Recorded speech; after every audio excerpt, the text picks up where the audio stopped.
Makeup Geeks. So today I'm going to do a review, and this is my entry into the contest. My review is on e.l.f. mainly the eyeshadows, actually, not the entire line. That would take a little while. This is the casing for them. I personally only have 7 of them. So they come with obviously 2 eyeshadows. These are only the duo eyeshadows. I'm not going to do a review of the single shadows. Obviously they're all going to have the same consistency, things like that. So this is the first one I'm going to show you. Let me turn the light, maybe that'll help. This is a lighter pink color with purple or brown. I'll do some swatches in a second after I show you all the colors. These are the champagne colors. This is a lighter, yellower, kind of gold color. And this is a darker gold champagne color. These are the pinker of the palettes, or duos, I guess. This is a pink, a really soft pink. I'm actually wearing this a little bit in my eyes today. This is a pink peach gold. It's a really pretty one. These are going to be the brown and kind of like a silvery purple. It's a really unique color. I don't think I've seen this color anywhere. But this is a darker brown and obviously the silver color. And here is the blue palette. These two do not have very good color payoff. I'm just going to tell you that now. I do really like the colors though. Here's the navy one, or the army greens, navy. This is a lighter green. Obviously, definitely more camo green over here. And this is my favorite. I love this black color. This is a super shimmery, sparkly black. It has tons of glitter chunks. Do have to be careful though, because when you put this color on, the glitter tends to break a little bit out of the pigment. And I've had a piece of it get in my eye before, so just a warning. And this purple color I really like as well. I think that they look really good in combination in the packaging for this. So now I will show you some swatches. And then I'll show you a trick on how to make these pigments pop, because color payoff is great for the price. But I'll show you a little trick in a second. So here is this pink and a brown purple color combo. I'll show you how they rub when you rub them. They get kind of chunky and flaky. I don't know if you can see that very well or not. This is obviously the brown and the lighter pink color.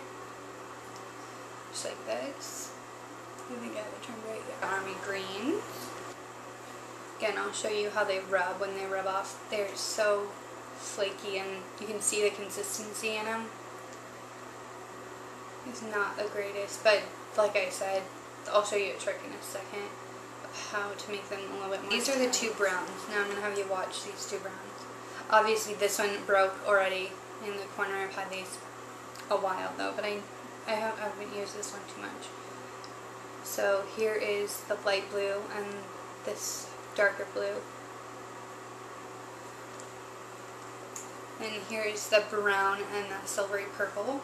Go ahead and show you how they rub off again. I mean, you can see how chunky these are coming off. You gotta turn the wrong way again. I really like this silvery color. This purple, silver color. And then here's the brown. It's just really, really creamy. And it's a really different pink and that golder champagne peach odd color. Show you how they rub again. And then here are those 2.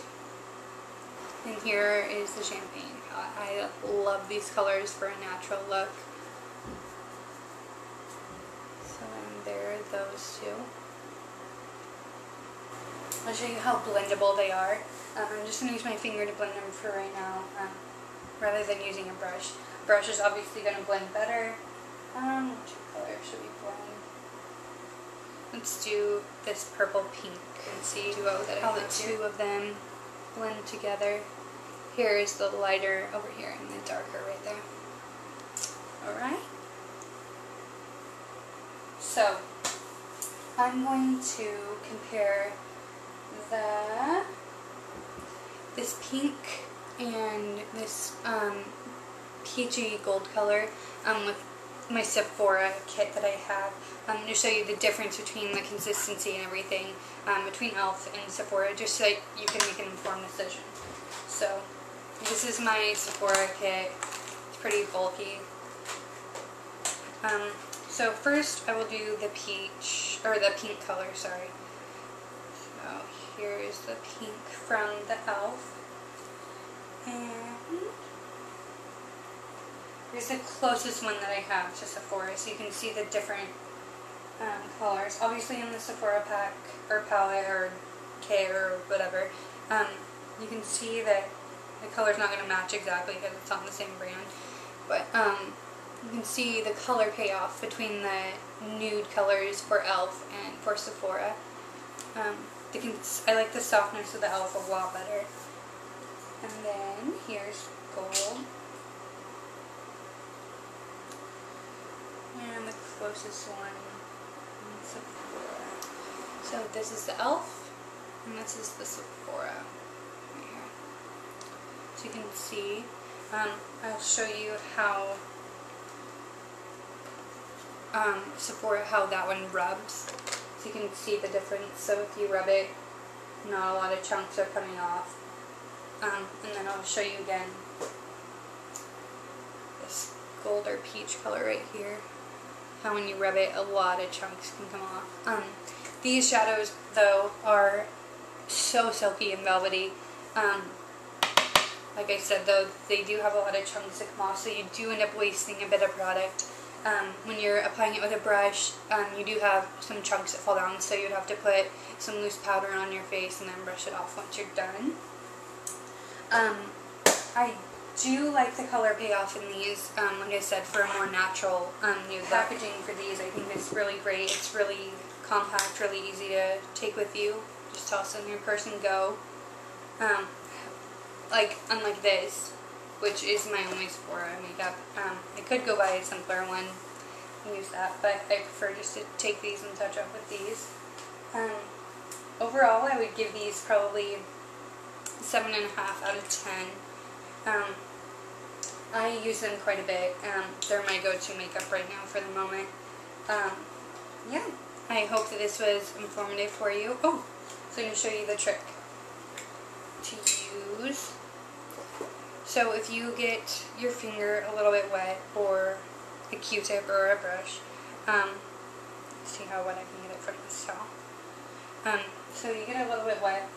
I'll show you my finger when it's not wet, and then I'll show you one that is a little bit wet, so you can see the difference between the two. This one without water on it is obviously a lot lighter, and this one with water is, the color is much more potent, and it doesn't blend as easily when it's wet. But if you take any eyeshadow that doesn't have a lot of color payoff, you add a little bit of water to your brush, not so much that it's dripping, but just enough to make your brush damp, and you dip it in the pigment. It'll intensify the color 5 times over. It's not as easily blendable that way, but you can also get a better color payoff with it like that. I hope that this was informative. Oh, the pigments, when you do get it wet, they do dry, and then they stay on incredibly long, a lot longer than if they were dry. I tend to do that quite a bit. I just learned that in school, so I thought I would share that a little bit with you guys. Like I said, overall, I would give these a 7.5 out of 10. I'd probably give MAC maybe a 7 out of 10, just because their products are kind of gritty, and for me, they're not as easily blendable. Sephora is my favorite makeup line. I would give them probably a 9.5 out of 10, just because some of their products aren't my kind of makeup. So, just to give you guys a little bit of a varying rate there. Sephora was a 9.5, e.l.f. was a 7.5, and MAC was probably a 7 for me. So, I would definitely give e.l.f. a try if you haven't tried it yet. These are super, super, super affordable. I got 5 of these duos for $5. So, they have lip glosses, they have blushes, they have eyelash curlers, which is probably the best eyelash curler I've ever used from e.l.f. Yeah, definitely go give them a try. They're definitely worth checking out. Okay, thanks, bye.